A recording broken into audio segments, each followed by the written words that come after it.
Hey guys, I'm back. I have not been having a good day. I've been, well, let's just say, I've been literally, I don't know, I've just been in the bathroom way too many times. I can fucking restart. I've been in the bathroom way too many times, but regardless. Welcome, Dry! You're back! Crazy, man. Now just take a moment to behold the vast expanse of space rolling out before you, and the fiendish menace that lurks within. Doesn't it give you the exciting feeling that something's about to happen? Anyway, this step will build nicely on what we did in the last step. We're gonna build up our level even more. To the programming screen. First, let's increase the challenges with a few more enemy aliens. You can copy. Now drag this over here. Great, let's keep going.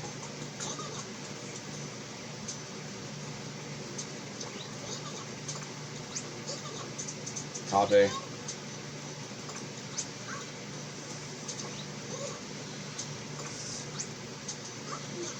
Alright, another 4 enemies should do it.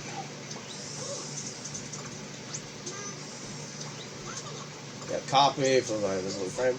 Copy yet again. Flip it right. Copy. And then put the blue frame below. That's quite an alien horde you assembled here. So, moving on to something similar. Let's put a few more walls in the level. Copy.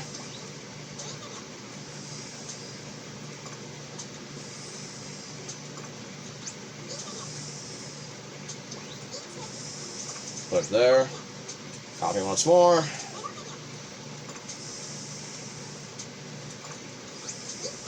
Great work. Let's add an invisible wall. Copy this.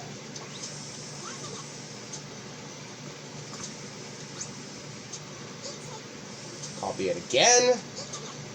And put it below there. Okay, we expanded our level quite a bit. Let's look at the screen. So why does that little shit sound like Navi? Work? Where's all that work we just did? Well, all the work we did was outside the game screen, so actually it's not surprising we can't see it. That brings us to our next path, making all of our extended level visible. Basically, they're teaching us how scrolling levels work. Basically, how they make the Mario Brothers levels scroll. This is basically how they're teaching us how to do that. You know, like levels like Mega Man, Kirby, Mario, some of this 2D Sonics, just any like 2Ds, like the 2D like the platformers, the 2D arcade games as well. This is how they make things work. So what we're gonna do is we're gonna make the game screen bigger. So what we're doing is we're enlarging it and making it larger. So this is how it is. Let's see how this looks now. You can see the whole level now. But things are way too small, and don't you think it's a little hard to play? Also, if we made the level even bigger than it is now, it wouldn't fit again. But have no fear, because we're going to solve all these problems right now. Our solution will be to automatically form an automatic rolling screen. If we have an automatic scroll, we can expand our level as much as we want. Yep. So we're going to learn that technique now.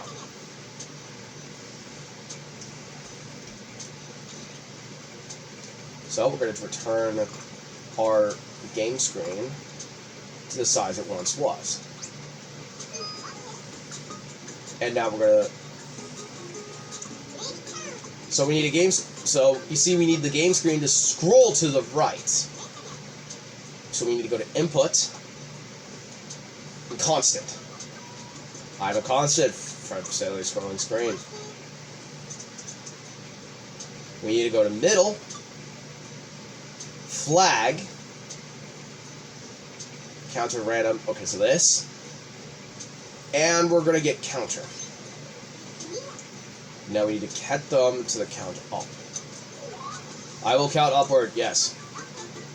There will be a constant signal supplied and a scroll count. So the counter node on will continue to fast speed. Now we need to connect the counter to the export of the game screen here. Right, it'll automatically screen the setup, yep. A nice smooth planning shot. All the better to keep you in the limelight, my darling. Alright, let's look at the game screen now. Ah! Well, we're certainly scrolling with some gusto. It's not what I call extreme, but we can't really leave this level like this. Yes, so we need to slow it down. So the scrolling is too quick, we need to adjust the speed. So what we'll do is we need to lower the value of the counter node on outputs to the game screen node on. So I know just the node on to do this job. The map node on. So we need to go to middle, convert, and map. Oh, who's this? This is the map node on. Oh, a friend of Bob's. You make quite a pair. Such chemistry. So this is map node on here. It's a node on that specializes in taking the value it receives and converting it into a different value. So we can set up a map node on setting screens right here. We need an input range and the output range. This was how the input is converted. So we need to set the input range to that between and 60.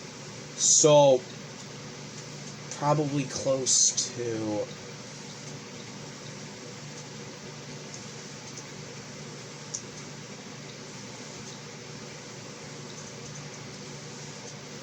here.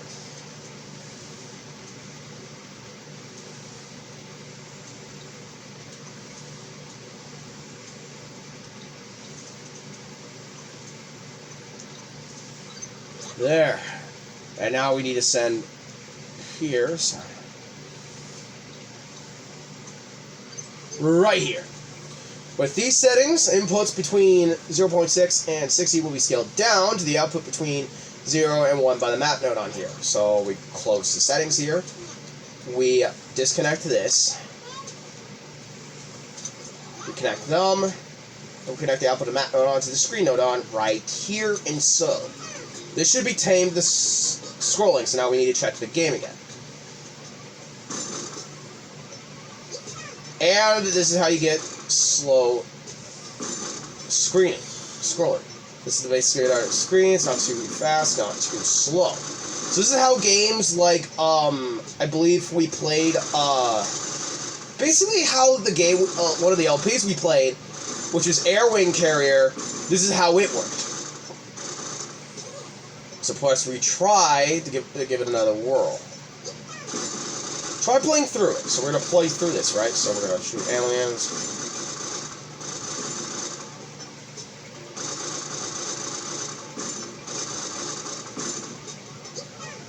Nice flying.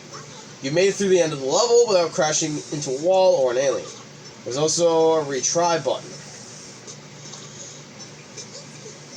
Try crashing into the wall. First match, our UFO is done.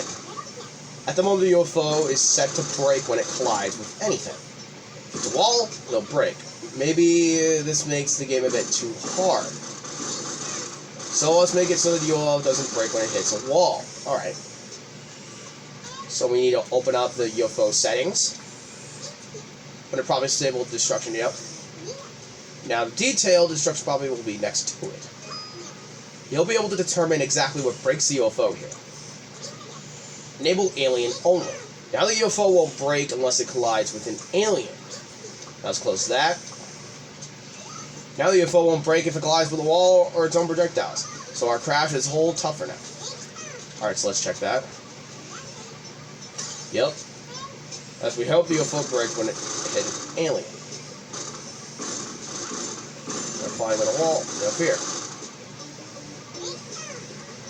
I say it's an instant success. Now the UFO will only break when it comes to contact with aliens, which makes the game a bit more playable. Once we head back to the thing, and with this method, step 4 is done. Uniformly exited. Your hard work has paid dividends. Allow me to count the dividends. A very nice ending. Dry crunch, darling. Sterling work as usual. So in this step, we added an automatic scrolling feature. And we expanded the level. Looking back at it, it was pretty long, challenging step, wasn't it? But well done for making it through to the end. I'm impressed by your stick-to-itiveness. Try crunch. That's just the kind of dogged determination that will get you through the next step. Alrighty, see you in the next step.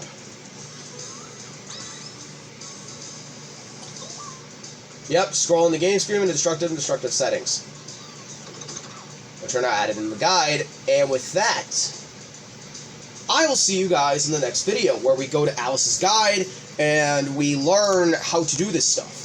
I'm also making these videos for myself in case if I ever make levels in this game in Bros Versus for future Bros Versus or whatever else. If I want to do it with my brother, this is how I'm going to do it. I'm going to learn again so I have references. Next time, we'll go to Alice's guide and go to step 5, which is counting and scrolling. See you all later. Peace. Stay crispy, everybody.